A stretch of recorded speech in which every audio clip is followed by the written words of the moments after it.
जय श्री कृष्णा। हरे कृष्णा कृष्ण कृष्ण हरे हरे। मोहिनी एकादशी की आप सभी को हार्दिक शुभकामनाएं।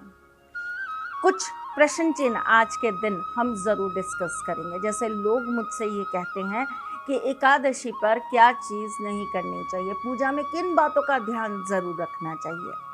श्री कृष्ण की पूजा अगर आप करते हैं तो एक विशेष चीज जरूर याद रखिए, आप माँ काली का स्मरण और उनका पूजन पाठ जरूर करिए।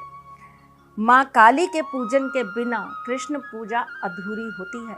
ये बात बहुत गोपनीय है लेकिन बहुत जरूरी है।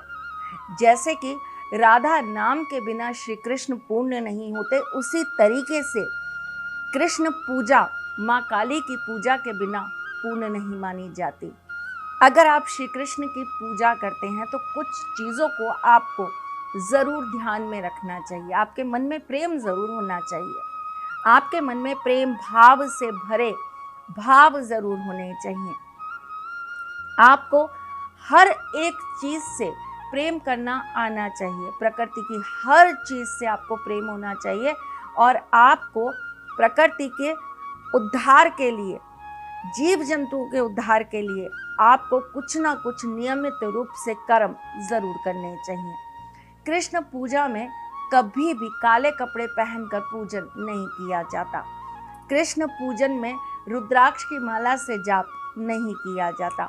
एकादशी के दिन हम चावल का सेवन नहीं करते। चावल या चावल से बनी किसी भी चीज का सेवन करने से एकादशी पर दोष लगता है। एकादशी के दिन हमें ज़्यादा से ज़्यादा पुण्य कमाने का कार्य करना चाहिए और उस दिन हमें झूठ बोलने से डरना चाहिए। उस दिन हमें मांस मंदिरा बिल्कुल भी नहीं खानी या पीनी चाहिए। उस दिन हमें किसी के साथ कोई गलत कृत्य नहीं करना चाहिए। ब्रह्मचर्य का पालन करना चाहिए और श्री हरि विष्णु जी का नित्य नियम से हमें स्मरण करते रहना चाहिए। एकादशी के दिन माँ तुलसी को तोड़ना वर्जित माना जाता है, इसलिए तुलसी के पत्र आप पूर्व ही तोड़कर अपने घर में रखिए ताकि आप एकादशी पर भोग में तुलसी पत्र श्री हरि विष्णु जी को चढ़ा सके। मोहिनी एकादशी पे चढ़े हुए तुलसी के पत्र आप ग्रहण नहीं कर पाएंगे, ये ध्यान रखिएगा। उन्हें आपको अपने दांतों में नहीं चबाना है, उन्हें आपको खाना नहीं है, उनको आपको आशीर्वाद के रूप में अपने पास संभाल कर रख लेना है। एकादशी वाले दिन आपको पता है ना, श्री हरि विष्णु जी ने मोहिनी रूप धारण किया था। और क्यों किया था ये मोहिनी रूप धारण? क्योंकि राक्षस जो हैं वो अमृत कलश लेकर भाग गए थे और उनसे अमृत कलश वापस लेने के लिए मोहिनी रूप उन्होंने धारण किया था। पूरी कहानी सुनाती हूँ। हुआ क्या था कि समुद्र मंथन के वक्त बहुत सारी चीज़ें समुद्र से निकली। आपको पता है ना, समुद्र की तह के अंदर बहुत सारा खजाना छुपा है। बहुत कुछ अच्छा भी है और बहुत कुछ बुरा भी है। तो जब समुद्र मंथन हो रहा था तब उसमें से अमृत कलश निकला, विष निकला। वो तो शिव जी ने ग्रहण कर लिया, अपने कंठ में रख लिया, तो वो नीलकंठ कहला गए। उसी प्रकार उसमें से अमृत निकला और वो अमृत छल से राक्षस लेकर अपने पास भागने लगे ताकि वो उसे ग्रहण कर कर अजर अमर हो जाए। जब देवताओं को ये बात पता चली तो उन्होंने श्री हरि विष्णु जी से कहा कि हमारी रक्षा करिए, हमारा साथ दीजिए और ये अमृत कलश हमें प्राप्त कराइए।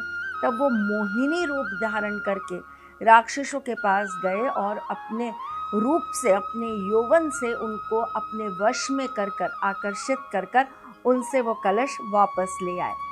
तो इसीलिए मोहिनी एकादशी ठाकुर जी के मोहिनी रूप को दर्शाता है। इस दिन श्री हरि विष्णु जी के मंदिर में 16 श्रृंगार चढ़ाए जाते हैं। इस दिन नर और नारायण को एक करके उनका पूजन किया जाता है। इस दिन श्री हरि विष्णु जी के मंदिर में लाल रंग के वस्त्र और लाल रंग का श्रृंगार चढ़ाया जाता है, लाल रंग का पुष्प चढ़ाया जाता है। आज के दिन श्री हरि विष्णु जी को चंदन से और केसर से स्नान कराया जाता है। कच्चे दूध के अंदर बादाम पीस कर अगर आप डालकर आज उन्हें भोग में लगाते हैं तो इससे वो अत्यंत खुश हो जाते हैं। आज के दिन मिश्री मावे का भोग जो उन्हें बहुत पसंद है उन्हें लगाया जाता है। आज के दिन ज़्यादा से ज़्यादा गरीबों को जल वितरण करना चाहिए। उन्हें ज़्यादा से ज़्यादा आज के दिन आपको जल पदार्थ पिलाना चाहिए। ऐसा करने से पुण्य प्राप्त होता है। आज के दिन लक्ष्मी नारायण के मंदिर में जाकर पीले रंग के पुष्प, पीले रंग के अनाज, पीले रंग के फल, पीले रंग के वस्त्र ज़रूर दान करके आइए। छोटी छोटी चीज़ें हैं, अगर हम जीवन में उतार देते हैं हमें अच्छे कर्म प्राप्त होते हैं, हमें ठाकुर जी का असीम आशीर्वाद प्राप्त होता है।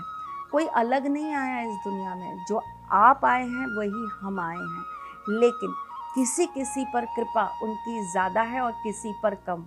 इसका सिर्फ एक ही कारण है, आपके भाव, आपके कर्म और आपका ईश्वर के प्रति समर्पण। थोड़े भाव बढ़ाइए, थोड़े कर्म बढ़ाइए, थोड़ा पुण्य बढ़ाइए और थोड़ा सा समर्पण बढ़ाइए। प्रेम के बहुत बड़े पुजारी हैं, प्रेम के बहुत बड़े दीवाने हैं और बहुत नशा है उन्हें प्रेम का। वो प्रेम की एक नज़र पर सब कुछ निछावर कर देने वाले हैं।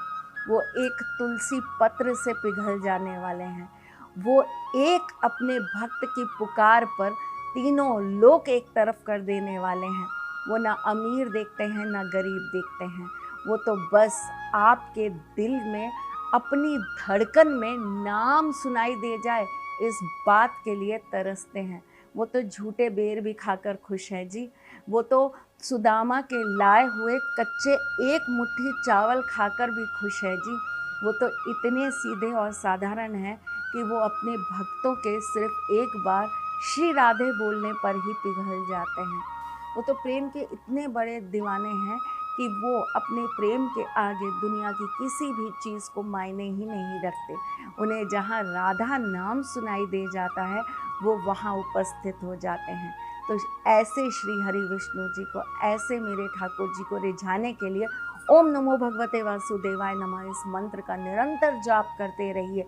एक अपने आप में संकल्प ले लीजिए कि एकादशी के एकादशी में 1100, 5100, 11,000 इतने जाप करूँगा ही करूँगा या करूँगी ही करूँगी। करके तो देखिए, अपनी कुछ जीवन में परिवर्तन करिए और देखिए किस्मत में परिवर्तन कैसे मेरे गोविंद करते हैं। मैं फिर आऊँगी कुछ नया, कुछ अलग, कुछ अद्भुत लेकर। ये एकादशी आपके जीवन में बहुत सारा आशीर्वाद लेकर आए, बस इसी मनोकामना के साथ। श्री राधे श्री राधे श्री राधे श्री राधे। चलिए जी, फिर मिलेंगे कुछ नया, कुछ अलग, कुछ अद्भुत लेकर। तब तक के लिए मुस्कुराते रहिएगा, रिश्तों में मजबूती बना के रखिएगा, प्यार देते रहिएगा, प्यार लेते रहिएगा, ख्याल रखिएगा अपना और उनका जिनसे आप प्यार करते हैं। मैं जल्द आपसे मिलने आऊँगी, तब तक के लिए जय श्री कृष्ण।